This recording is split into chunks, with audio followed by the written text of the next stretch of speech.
दिल्ली फसाद में महलूकीन की तादाद बढ़कर 38 हो गई है। दिल्ली क्राइम ब्रांच ने फसाद की जांच के लिए एसआईटी तश्कील दे दी है। फसाद मुतासरा दिल्ली में हालात मामूल पर लौटते दिखाई दे रहे हैं। मुतासरा इलाकों की सड़कों पर गाड़ियां भी नजर आईं, ताहम दुकानें और कारोबारी मराकज बंद हैं। बस और मेट्रो खिदमात भी दोबारा शुरू हो गई हैं। अमन व अमान की बरकरारी के लिए सिक्योरिटी के सख्त बंदोबस्त किए गए हैं।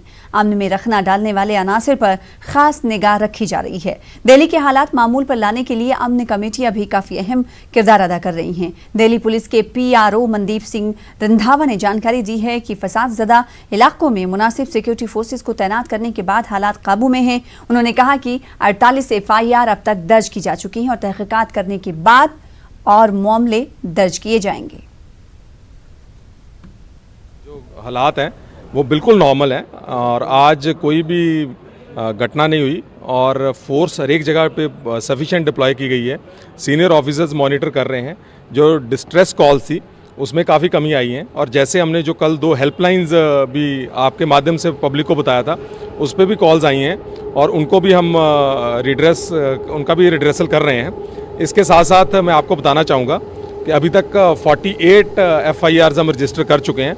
कुछ और भी एफआईआर हो रही हैं। जैसे जैसे फैक्ट्स क्लियर हो रहे हैं, हमारे पास एविडेंस आ रहे हैं, वो और एफआईआर हम रजिस्टर कर रहे हैं। और आज पूरी दिल्ली में और स्पेशली नॉर्थ ईस्ट में भी, पूरी दिल्ली में भी अभी तक जो लास्ट 2 दिन है और उसमें 350 अमन कमेटीज़ की हम मीटिंग्स कर चुके हैं। हमारे जो तमाम सीनियर ऑफिसर्स हैं वो एरिया के जितने भी RWAs है, MWAs है, रिलीजियस लीडर्स है, पॉलिटिकल लीडर्स हैं, तमाम पॉलिटिकल पार्टी से उनके साथ अमन कमेटी की मीटिंग्स कर चुके हैं और एक जो पब्लिक के साथ राब्ता है वो कायम किया है। और हमें पूरी आशा है कि अभी इसी तरह जैसे आप देख रहे हो मेन जो रोड्स भी हैं वहाँ पे भी ट्रैफिक नॉर्मलाइज हो गया है। और एक जो मीडिया में इशू आ रहा था कि जहाँ जो लोग हैं उनको कुछ जो बेसिक एसेंशियल नेसेसिटीज़ है खाने की चीज़ें वो भी सफिशेंट मात्रा में आ रही हैं क्योंकि ट्रैफिक नॉर्मल चल रहा है। मेडिकल जो फैसिलिटीज़ हैं, जो एम्बुलेंस की मूवमेंट है वो 2 दिन पहले ही नॉर्मलाइज कर दी गई थी कि अब तमाम जो सिविक एजेंसीज़ हैं, BSCS है, NDM ईस्ट म्यूनिसिपल कॉरपोरेशन है, उनसे भी हमने प्रॉपर टाई अप किया है। जगह में आपने देखा होगा कि काफ़ी जगह ये सफाई भी कर चुके हैं और भी जो साफ़ कर रहे हैं और अभी सिचुएशन पूरी नॉर्मल में और पूरे कंट्रोल में। तो दिल्ली के वजीर आला अरविंद केजरीवाल ने फसाद में हलाक होने वाले अफराद के वरसा को फीकस 10 लाख, अगर कोई बच्चा हलाक हुआ है तो फीकस 5 लाख रुपए मुआवजे का ऐलान किया। केजरीवाल हुकूमत ने इसके अलावा तिजारत में हुए नुकसान की भरपाई, निजी अस्पतालों में इलाज, जलाए गए मकानों के मकान मालिकीन के लिए मुआवजे का भी ऐलान किया। वजीर आला अरविंद केजरीवाल ने प्रेस कॉन्फ्रेंस में वाजे किया कि उनकी हुकूमत कसूरवारों को कैफरे किरदार तक पहुंचा कर रहेगी। केजरीवाल ने ताहिर हुसैन का नाम लिए जाने पर कहा कि फसादी किसी भी पार्टी का हो उसके खिलाफ सख्त कार्रवाई होनी चाहिए। जो इंजर्ड लोग हैं, जो सरकारी हॉस्पिटल्स में आ रहे हैं उनको तो हम पूरी उनका इलाज कर ही रहे हैं, लेकिन अगर कोई प्राइवेट हॉस्पिटल में जाके अपना इलाज कराता है तो फरिश्ते स्कीम जो दिल्ली सरकार की एक्सीडेंट विक्टिम्स के लिए थी कि अगर कोई भी रोड एक्सीडेंट विक्टिम है और उसको वो अगर किसी भी प्राइवेट हॉस्पिटल में जाके इलाज कराता है तो उसका सारा खर्चा दिल्ली सरकार देती है। उस फरिश्ते स्कीम को राइट अफेक्टेड लोगों के लिए भी लागू कर दिया गया है। दूसरा, कर्फ्यू वाले एरियाज़ के अंदर कुछ लोगों को मुझे पता चला था कि दिक्कत आ रही है क्योंकि कर्फ्यू की वजह से वो लोग निकल नहीं पा रहे। वहाँ पे हम दिल्ली सरकार खाना पहुँचाने का इंतज़ाम शुरू कर दिया आज से और इसमें हम NGOs की मदद ले रहे हैं, RWAs की मदद ले रहे हैं, local MLAs, councillors, public representatives, उनके ज़रिए हम खाना पहुंचाने की कोशिश कर रहे हैं। Round the clock helpline numbers जारी किए जा रहे हैं रिलीफ और रिहैबिलिटेशन के लिए और SDMs को नोडल ऑफिसर नियुक्त किया गया इन सभी हेल्प डेस्क के लिए। ये जो अफेक्टेड एरियाज़ हैं इसमें 6 SDMs हैं अभी और 12 SDMs को और नियुक्त किया जा रहा है, तो टोटल इस एरिया में 18 SDMs हो जाएंगे ताकि और गहन तरीके से यहाँ पे रिलीफ और रिहैबिलिटेशन मेजर्स इम्प्लीमेंट किए जा सकें। 4 नाइट मजिस्ट्रेट्स की नियुक्ति की जा रही है जो रात को भी अगर ज़रूरत पड़ेगी किसी तरह के रिलीफ की तो वो प्रोवाइड करेंगे। जिन लोगों की मौत हो गई है उनको हर एक को, उनके परिवार को 10-10 लाख रुपए का मुआवजा दिया जाएगा, जिसमें 1 लाख रुपया एक्स ग्रेशिया और 9 लाख रुपए डॉक्यूमेंट्स वेरीफाई करने के बाद होगा। माइनर के केस में, डेथ ऑफ अ माइनर में 5 लाख रुपए का मुआवजा, परमानेंट इनकैपेसिटेशन 5 लाख रुपए का मुआवजा, सीरियस इंजरी पे 2 लाख रुपए का मुआवजा, माइनर इंजरी पे 20,000 रुपये का मुआवजा, अगर कोई ऑर्फन हो जाता है तो 3 लाख रुपए का मुआवजा, एनिमल लॉस 5,000 रुपये प्रति एनिमल, रिक्शा के लिए 25, रिक्शा अगर जल गई या रिक्शा खराब हो गई, मतलब बर्बाद हो गई, तो 25,000 रुपये का मुआवजा, ई रिक्शा के केस में 50,000 रुपये का मुआवजा, किसी का घर पूरी तरह से जल गया तो 5 लाख रुपए का मुआवजा, और अगर कोई किराएदार था तो 1 लाख रुपए किराएदार को उसके बिलोंगिंग्स के लिए और 4 लाख रुपए मकान मालिक को घर जलने के लिए। और अगर घर को पूरी तरह से नहीं जला लेकिन सब्सटैंशियल डैमेज है तो 2.5 लाख रुपए का मुआवजा।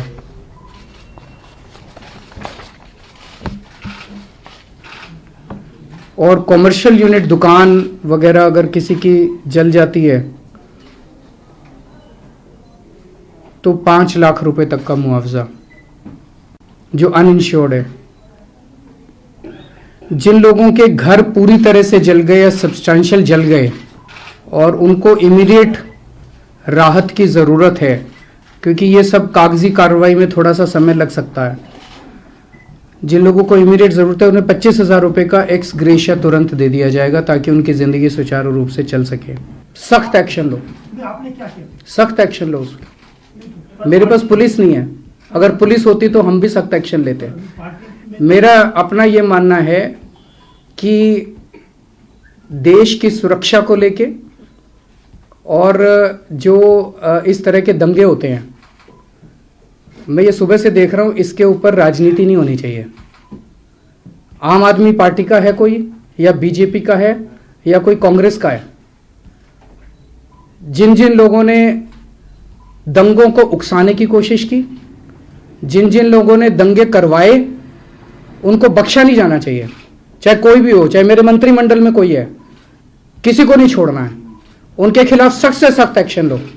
उस पर आप बयान क्या पूछ रहे हो लोगों से? आपका क्या कहना है जी? आपका क्या कहना है जी? आपका क्या कहना है जी? कहने से दंगे वालों को सजा मिलेगी क्या? इससे सजा मिलेगी? ऐसे ऐसे क्रिमिनल जस्टिस सिस्टम चलेगा हमारा? मुबैना तौर पर इश्ताल अंगेज बयान देने वाले बीजेपी लीडर कपिल मिश्रा अब अमन मार्च निकाल रहे हैं। कपिल मिश्रा अपने हामियों के साथ जंतर मंतर पहुंचे। इस मौके पर कपिल मिश्रा खुद को बेकसूर करार देते रहे और फसाद के लिए सीए मुखालिफ एहतजाज और मुजाहिरीन को जिम्मेदार बताते रहे। कब तक चलेगा कि कोई देश को तोड़ने की बात करे, उससे कोई सवाल नहीं पूछता है। किसी के घर की छत पर पेट्रोल बम मिल रहे हैं, हथियार मिल रहे हैं, गवाह मिल रहे हैं कि इन्होंने हत्या की है, वीडियो आ रहे हैं दंगे करते हुए, उनमें से किसी से कोई सवाल नहीं पूछा जा रहा है। और एक व्यक्ति ने जब जमुना पार के 35 लाख लोगों का ट्रैफिक बंद हो गया तो रास्ता खुलवाने की एक अनुरोध कर दिया, तो उस व्यक्ति को आतंकवादी कहा जा रहा है, विलेन कहा जा रहा है, खून से हाथ रंगे हुए हैं, ऐसा कहा जा रहा है। ये नकली लिबरल, नकली सेकुलर, नकली धर्मनिरपेक्षता नहीं चलनी चाहिए। मुझे लगता है कि हिंसा कब से चल रही है वो सच देश को सामने बोलना चाहिए कि हिंसा 90 दिनों से चल रही है। हिंसा के किसके घर की छतों में पत्थर मिले हैं, किसके घर की छतों में बम मिले हैं, कौन पुलिस वालों को मारता हुआ मिला है, उनसे सवाल पूछने की जगह जिसने रास्ता खोलने का एक हाथ जोड़ के अनुरोध किया उसके ऊपर उसको विलेन बनाने की कोशिश ठीक नहीं है। ये पूरा देश देख रहा है, ये ठीक नहीं है। दराब के काउंसलर ताहिर हुसैन के खिलाफ एफआईआर दर्ज की गई है। पुलिस ने ताहिर हुसैन की फैक्ट्री को भी सील कर दिया है। ताहिर हुसैन पर अपनी रिहाइशगाह में फसाद में इस्तेमाल हुई अशिया को जमा रखने का इल्जाम है। यही नहीं, ताहिर हुसैन का नाम आईबी के अफसर अंकित शर्मा की हलाकत में भी खींचा जा रहा है।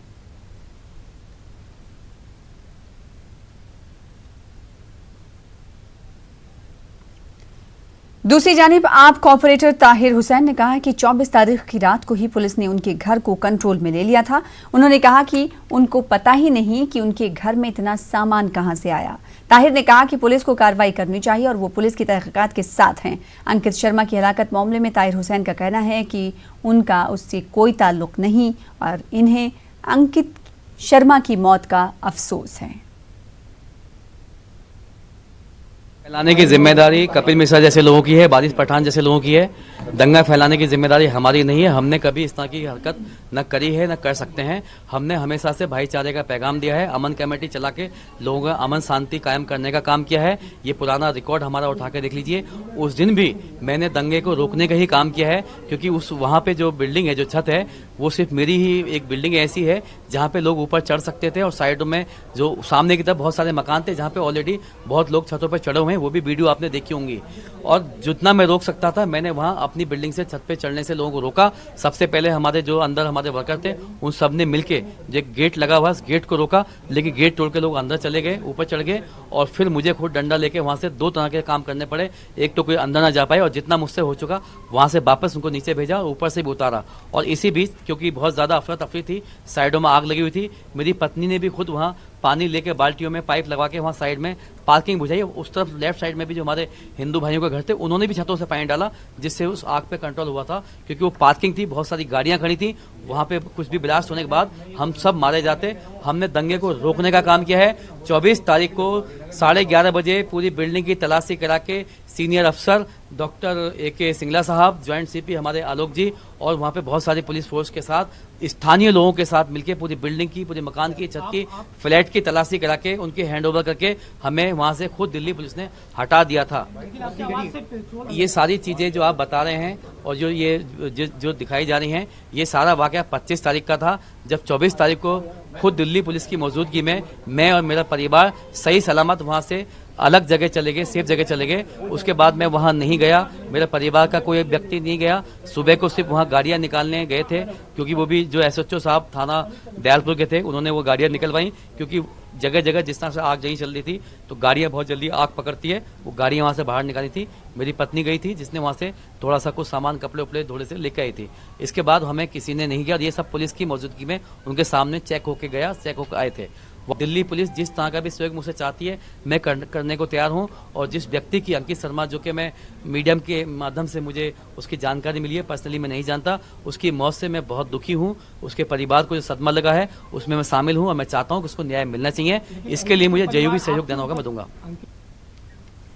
दिल्ली में फसाद हुकूमतों की मिली भगत के बगैर नामुमकिन है। ये इल्जाम है जमीयत उलमा हिंद के सदर अरशद मदनी का। उन्होंने फसाद के दौरान पुलिस की कारकर्दगी पर भी सवाल उठाए हैं और शफाफ जांच का मुतालबा किया है। मौलाना अरशद मदनी से बातचीत की हमारे नुमाइंदे खुर्रम शहजाद ने।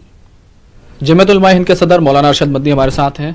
मौलाना, जिस तरह के दिल्ली में जो फसाद हुआ उसको अदालत की तरफ से भी 1984 जैसा फसाद कहा गया था, अब आगे क्या आप लोग सोच रहे हैं, क्या समझते हैं इस पूरे फसाद को लेकर? देखिए, कोई भी फसाद हुकूमत के लोगों का साथ दिए बगैर नहीं होता। ये हमारा 70 साल का तजर्बा है और फसादात की तो एक बाढ़ है मुल्क के अंदर। 20-25 हज़ार से ज़्यादा फसादात हो चुके हैं। हमारा मानना यह है कि अगर हुकूमत और हुकूमत की एजेंसियां न चाहें तो फसाद नहीं हो सकता। अगर हो गया है तो चंद घंटों के अंदर फसादात पर काबू पाया जा सकता है। और पूरी गवर्नमेंट यहाँ बैठी हुई है। फसाद हुआ कैसे और अगर हुआ तो 3 दिन तक चलता कैसे रहा, इसका मतलब ये है कि फसादी उन्सर को लाया गया, फसाद कराया गया। गवर्नमेंट ने नहीं चाहा कि उसके ऊपर कदगन लगाई जाए, लगाम लगाया जाए। आप बहुत फसाद होता रहा और जिस वक्त गवर्नमेंट ने चाहा तो चुटकी बजाते बजाते फसाद रुक गया, खत्म हो गया। आप बहुत बड़ी बात कह रहे हैं कि सरकार की कहीं ना कहीं इसमें पूरा जो है वो मुलव्विस है, सरकार मुलव्विस है। ऐसे क्या आपको खामी नज़र आई, ऐसी क्या चीज़ें आपको नज़र आई जिसकी वजह से आप मानते हैं कि सरकार? इसलिए कि जो ताकत है फसाद को रोकने वाली एडमिनिस्ट्रेशन और पुलिस, वो मौजूद नहीं रही वक्त के ऊपर, और अगर रही तो ऐसी भी सूरतें हैं कि आगे आगे पुलिस और पीछे पीछे फसादी उन्सुर है, मस्जिदों में घुस रहा है, मार रहा है, आग लगा रहा है, गोली। लेकिन इस पूरे फसाद में तो हिंदू मुसलमान सबकी ही जाने गई है। यकीनन, लेकिन मुझे एक पहलू इसका ये भी मुझे अच्छा लगा जो मैंने मोबाइल के अंदर देखा है दूसरों के, कि हिंदू मुसलमान बहुत सी जगहों के ऊपर ऐसा कह रहे हैं कि मुसलमान कहता है कि हमें हिंदुओं ने बचाया, हिंदू कहता है कि हमें मुसलमान ने बचाया। ये चीज़ बहुत अच्छी है। मैं समझता हूँ कि इस नफ़रत की सियासत जिसको हवा दे रही है गवर्नमेंट, मैं समझता हूँ कि उसका मुकाबला इसके बगैर नहीं किया जा सकता। अब इसलिए जो प्यार और मोहब्बत की बात आज है, कल उससे ज़्यादा और परसों उससे ज़्यादा होनी चाहिए। यही तरीक़ा है मुल्क को सलामती की तरफ लेके चलने का। कई तरह के मुआवजे का ऐलान किया गया, कई तरह की बातें भी हो रही हैं कि इन लोगों का हाथ था, उन लोगों का हाथ था, लेकिन आगे बढ़कर क्या आप समझते हैं कि इस मामले की जांच कौन करे और क्या इकदाम उठाए जाने चाहिए? समझते हैं कि ये तो मसला कोर्ट का है, कोर्ट को करना चाहिए, इसकी तहकीक करनी चाहिए, और खुदा करे कोर्ट ये कर सके, और करने के बाद जो लोग इस सिलसिले के अंदर हुकूमत की एजेंसियां हैं, अगर वो कसूरवार साबित होती हैं तो उसकी निशानदेही होनी चाहिए, और कोर्ट से ज़्यादा ये निशानदेही कोई दूसरा नहीं कर सकता। बहुत बहुत शुक्रिया। तो मौलाना अरशद मदनी ने कई तरह के सवाल उठाए हैं, लेकिन एक बड़ी बात कही है कि इसमें सरकार काफ़ी हद तक मुलव्विस है, क्योंकि वक्त पर हमारी फोर्सेस वहाँ पर मौजूद नहीं थी, और इस मामले की अदालती जांच होनी चाहिए। कैमरामैन अली के साथ खुर्रम शहजाद, न्यूज़ 18 दिल्ली। दिल्ली फसाद को लेकर अकाली दल के राज्यसभा रुकन नरेश गुजराल ने पुलिस की कार्रवाई पर और कारकर्दगी पर सवाल उठाए हैं। उनके मुताबिक जब इन्हें खबर मिली कि कुछ मुस्लिम अफराद पर फसादी हमला करने की तैयारी में हैं, तो इन्होंने पुलिस से राब्ता किया, लेकिन पुलिस ने उनकी शिकायत को संजीदगी से नहीं लिया। नरेश गुजराल से हमारे नुमाइंदे ने खास बातचीत की। मेरे साथ हैं अकाली दल के राज्यसभा मेंबर नरेश गुजराल। गुजराल साहब ने एलजी को चिट्ठी लिखी है दंगों को लेकर कि दिल्ली पुलिस की भूमिका जो है वो सवालों के घेरे में। आपने बाकायदा तौर पर एलजी से शिकायत दर्ज की है। क्या किस्सा हुआ था? आपने दिल्ली पुलिस को फ़ोन किया, फ़ोन कहने के बाद दिल्ली पुलिस का क्या रिएक्शन था? मेरी चिट्ठी दिल्ली पुलिस कमिश्नर को लिखी गई है, जिसकी कॉपी मैंने एलजी को और होम मिनिस्टर साहब को भेजी है। कल रात लगभग 11:15 बजे मुझे एक फ़ोन आया कि कुछ मुस्लिम लोग एक घर में हैं, कोई 17-18 लोग, और उस घर पे हमला हो रहा है। उन लोगों ने कई बार पुलिस को बुलाने की कोशिश की, लेकिन पुलिस वहाँ नहीं आई। उस वक्त मैंने 100 नंबर मिलाया, मैंने कंप्लेंट वहाँ दी, मुझे कंप्लेंट का नंबर दिया गया, लेकिन बावजूद इसके कि उन्हें मालूम था कि एक मेंबर ऑफ पार्लियामेंट शिकायत कर रहा है, कोई कार्रवाई नहीं हुई। 3-4 घंटे के बाद उन्होंने कुछ अपने हिंदू दोस्तों को फ़ोन की, वो लोग आए और उन्होंने इन सबको बचाया। 4 घंटे तक दिल्ली पुलिस ने कोई एक्शन नहीं लिया। आपने बाकायदा तौर पर फ़ोन किया, लेकिन कोई जवाब वहाँ पर पुलिस जो है वो नहीं पहुँची। किस इलाके में ये पूरा मामला जो है घट रहा था? ये मौजपुर का इलाका था, और सब जानते हैं कि ज़्यादा जो प्रॉब्लम है वो एक ही डिस्ट्रिक्ट में है। इसलिए मेरी गुजारिश थी होम मिनिस्टर साहब से और पुलिस कमिश्नर से कि इसे जल्द से जल्द कंट्रोल में लाइए। एक डिस्ट्रिक्ट है, मुश्किल इतना, ये सारी दिल्ली में नहीं फैला हुआ अभी, और लाना मुश्किल नहीं है इसलिए क्योंकि हर पुलिस थाने को मालूम होता है कि उस एरिया के कौन गुंडे हैं। आज पहले उनका प्रिवेंटिव डिटेंशन होना चाहिए, उनको अरेस्ट करना चाहिए ताकि वो खौफ ना फैला सकें। आज खौफ फैला हुआ है, जो माइनॉरिटी कम्युनिटी है वो डरी हुई है। और दूसरी बात मैं कहूँगा, कोई गुंडा किसी पार्टी का नहीं होता, गुंडे का कोई रिलीजन नहीं होता, चाहे वो आज हिंदू हो, चाहे वो मुसलमान हो, चाहे वो किसी भी मज़हब का हो। अगर वो गुंडा है और अगर वो आग लगा रहा है तो उसके खिलाफ एक्शन होना चाहिए। फसादियों का कोई मजहब नहीं होता, ना ही उनके दिलों में इंसानी जज्बात होते हैं। इसकी मिसाल ब्रिजपुरी इलाके में देखने को मिल सकती है, जहां फसादियों ने एक स्कूल को इस तरह बर्बाद कर दिया कि उसको दोबारा शुरू करने में एक अरसा गुजर जाएगा। जायजा लिया हमारे नुमाइंदे खुर्रम शहजाद ने। यूँ तो नॉर्थ ईस्ट दिल्ली से कई दिल दहला देने वाली तस्वीरें सामने आई हैं, ऐसे खौफनाक मंजर सामने आए हैं जो रूह तक को कपकपा देते हैं। लेकिन हम इस वक्त ब्रिजपुरी के इलाके में हैं, यहाँ पर दंगाइयों ने किस तरह से दंगा किया और जो हरकत उन्होंने किस तरह से, उनकी जो नापाक हरकतें थी, उन्होंने किस तरह से इंसानियत को लेकर के शर्मसार कर दिया। ये अरुण मॉडर्न पब्लिक स्कूल की वो इमारत है जो पूरी की पूरी जला दी गई है। यानी कि दंगाइयों ने न घरों को छोड़ा, न दुकानों को छोड़ा, न स्कूल को छोड़ा। तो ये हम आपको ये तस्वीर दिखा रहे हैं दिल्ली के ब्रजपुरी मुस्तफ़ाबाद इलाके की। आप देखेंगे कि ये इस पूरे स्कूल को उन्होंने तहस नहस करके रख दिया है। हम आपको अंदर का भी कुछ हाल दिखाते हैं किस तरीके से क्या हुआ है। ऐसा मंजर है कि आप देख करके उसको कांप जाएंगे। ये देखिए, ये ऑफिस है, ये स्कूल है, क्या हालत कर दी है। हर चीज़ जलकर खाक हो चुकी है, कुछ भी नहीं बचा है इस जगह में। भाई साहब, ये क्या होता था? आप पहले यहाँ कभी आए होंगे? ये वो है ऑफिस था यहाँ पे। ये बताइए। हाँ, ये हमारा जो मेन ऑफिस था, एडमिनिस्ट्रेटिव ऑफिस था। हाँ। प्रिंसिपल मैडम बैठती थी यहाँ पे, फीस काउंटर था ये हमारा, और मैनेजर रूम था हमारा सामने। ये सारा वही था। कितने बच्चे यहाँ पर पढ़ते थे? कहाँ तक का स्कूल था? ये सीनियर सेकंड तक है, फर्स्ट टू सीनियर सेकंड तक स्कूल है, और बच्चे करीब 1000 के करीब है। 1000 बच्चे यहाँ पे पढ़ते थे। यस, हर तरह के बच्चे यहाँ पढ़ते के बच्चे हैं। ओनली 60-70% माइनॉरिटी के थे। अच्छा जी, और अराउंड एरिया के सब लोग के थे। सब हर कम्युनिटी के बच्चे पढ़ते थे यहाँ पे। देखिए, वो जो कहते हैं ना, दंगा जो होता है, दंगे का कोई धर्म नहीं होता, आतंकवाद का कोई धर्म नहीं होता। आप यहाँ पर अंदर बढ़ेंगे तो आपको देखिए किस तरह का हालात दिखाई देंगे। ये तमाम चीज़ें, केबिन हो, खिड़कियाँ हो, ये तमाम चीज़ें जलकर खाक हो गई हैं। वास्तव में बड़ा दुखदायी विषय है, और ये 30 साल पुराना स्कूल है, और मुझे उम्मीद नहीं थी।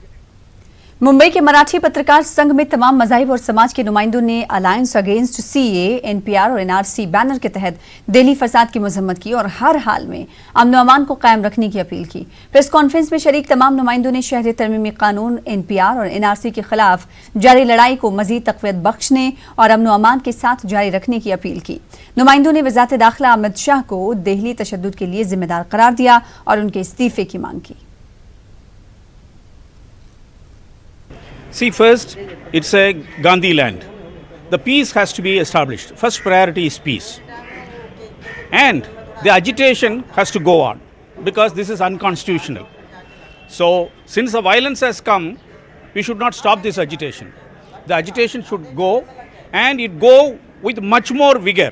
ये एनआरसी और एनपीआर के ख़िलाफ़ जो तकरीबन 70-72 दिन से एक पीसफुल प्रोटेस्ट पूरे मुल्क में चल रहा था, कुछ लोगों ने उसको बदनाम करने के लिए वहाँ पर वायलेंस फैलाने की कोशिश की है दिल्ली में। हम उसकी मजम्मत करते हैं। ख़ास तौर पर वो लोग जिनका नाम अदालत ने लिया है, हमें मुतालबा करते हैं कि उनको फौरी तौर पर गिरफ़्तार किया जाए, और जो लोग उसके ज़िम्मेदार हैं उनको फौरी तौर पर सज़ा दी जाए, और अखलाक़ी ज़िम्मेदारी हमारे वज़ीर दाखिला को कबूल करनी चाहिए और उनको इस्तीफ़ा देना चाहिए। ये हमारा मुतालबा है। दिल्ली में जो पिछले 3 दिन तक हुआ है, आतंकवाद था, दहशतगर्दी थी। जिसने भी जो स्पीच दिया हो, किसी भी धर्म से आता हो, किसी भी समाज से आता हो, हम सबकी निंदा करते हैं। और सीधी साफ बात है कि होम मिनिस्ट्री नाकाम हुई है, आईबी नाकाम हुई है। तमाम ज़िम्मेदारों को अपना पद छोड़ना चाहिए। जो लोग मारे गए हैं उनको मुआवजा मिलना चाहिए। जिनकी दुकान, जान माल का नुकसान हुआ है, उनका हर्जाना पूरा भरा जाए, और जहाँ पर भी पीसफुली एहतजाज हो रहे हैं उनकी सेफ्टी को यकीनी बनाया जाए। ये हुकूमत जो इस मुल्क में नफरत फैला रही है, इससे बाज आए। इसने शुरुआत की है जहर बोने की।